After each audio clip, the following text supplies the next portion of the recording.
Hello po Earth Sign, Capricorn, Taurus, and Virgo. Kumusta po kayong lahat? Okay, so Earth Sign, maraming salamat po sa walang sawang pagsubaybay sa ating mga reading. And kung ikaw ay bago pa lang sa ating channel, mag-subscribe na po kayo. And i-click mo na rin yung ating notification bell para lagi kang updated sa ating mga bagong upload. Okay, so guys, ayan, pasensya na.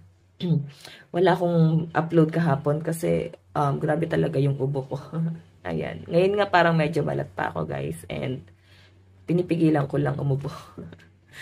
Okay, so Earth Sign, tignan natin gabay kapalaran mo.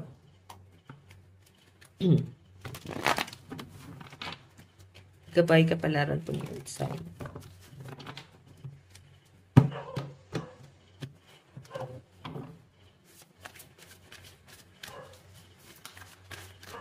Gabay kapalaran sa Earth Sign. Okay. Oh, Earth Sign. Feeling ko, madalas na sumasakit yung katawan nyo, guys. Baka kailangan nyo na magpa-massage.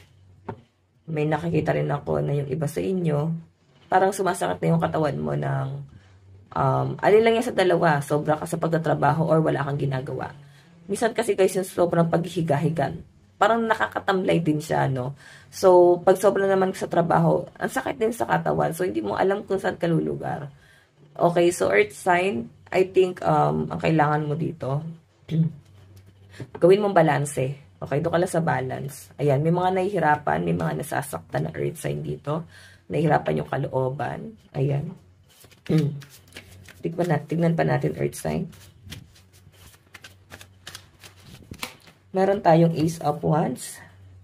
Okay, so Earth Sign, may nakikita ko dito na parang nahihirapan kayo. Siguro hanggang ngayon, hindi pa rin kayo nakakaalis, no? Sa mga nagpaplanong mag-travel abroad.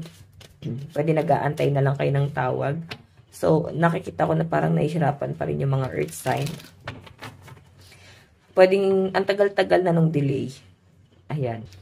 Okay, so, tignan pa natin, or maaaring meron kang tinitignan. Meron siguro kayong plano ng person mo, no? Sa mga in relationship dito, or pwedeng LDR kayo ng person mo.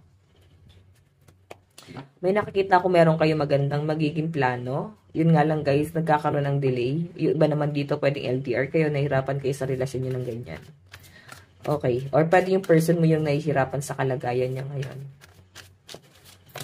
Meron tayong, okay. Meron tayong 7 of Pentacles. So, try mo mag-focus daw Earth Sign kasi na-distract kayo. Nawawala ka sa, sa focus. Nawawala ka sa trabaho mo. Parang gano'n, hindi ka nakapag-focus sa trabaho mo. Yung iba naman sa inyo guys, baka may jet lag. Pwedeng talagang nagbiyahe na kayo. Okay, so, feeling ko dito, Earth Sign, kung nagkaroon ka ng pagbiyahe, baka nahirapan ka ngayon. Okay? Ang layo siguro ng biniyahe mo. Ayan. So, siguro iba sa inyo, pauwi kayo ng Pilipinas, baka magbabakasyon kayo, Earth Sign. Then, iniisip mo dito, ano kayong gagawin ko pagka uwi ko? Parang ganon. So, enjoy mo lang, no, kung ikaw ay magbabakasyon. Yung iba naman sa inyo, guys, pwede sa probinsya lang. Sa probinsya kayo magbabakasyon. Pwedeng, nandito lang kayo sa Pilipinas. So, feeling ko, nahihirapan ka sa biyahe. Lalo na, kakatapos lang ng undas. So, parang grabe yung traffic, no? Ayan, magdalang muna kayo guys makasabay sa traffic. So, sa ibang araw na lang. Kasi mas mahihirapan ka talaga. Ayan. Tignan pa natin Earth Sign.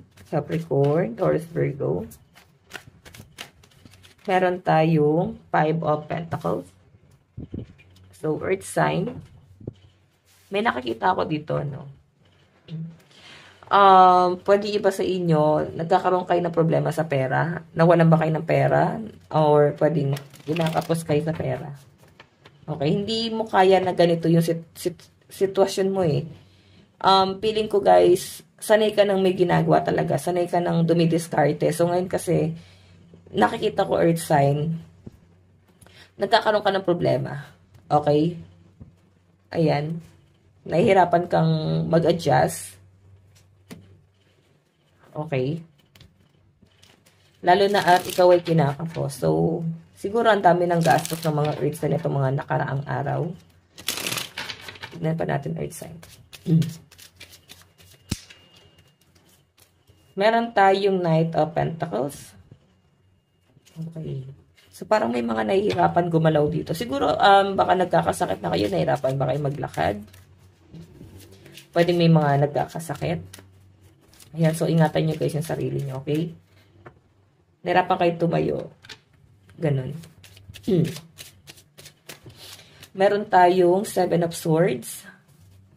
Okay, kung may plano ka mag-travel guys, sabi dito, pag-isipan mo. 7 of Swords kasi mahirapan ka talaga.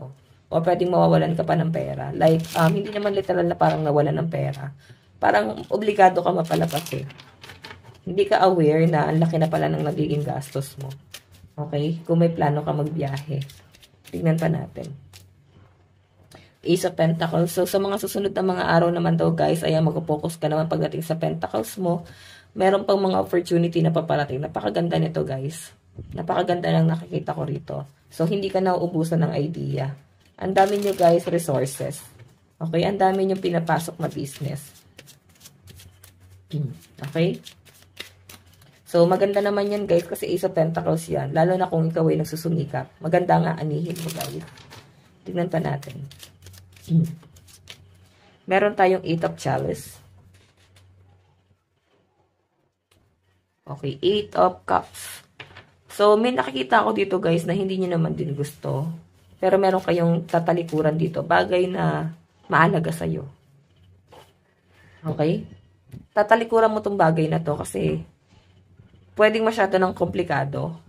Masyado na kayo nahihirapan or nagigipit. Pwedeng yung oras mo masyado ng limitado.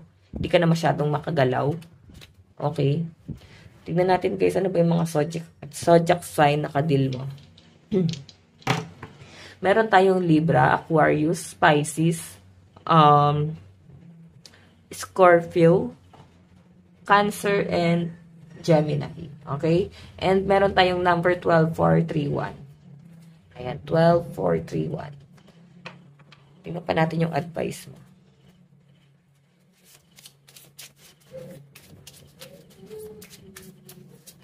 Meron tayong your bold side. Okay, so meron tayong your bold side. Make the first move. So, lucky number mo, 34 and 40. So, guys, ito lang po ang inyong reading. Maraming salamat po. Bye-bye.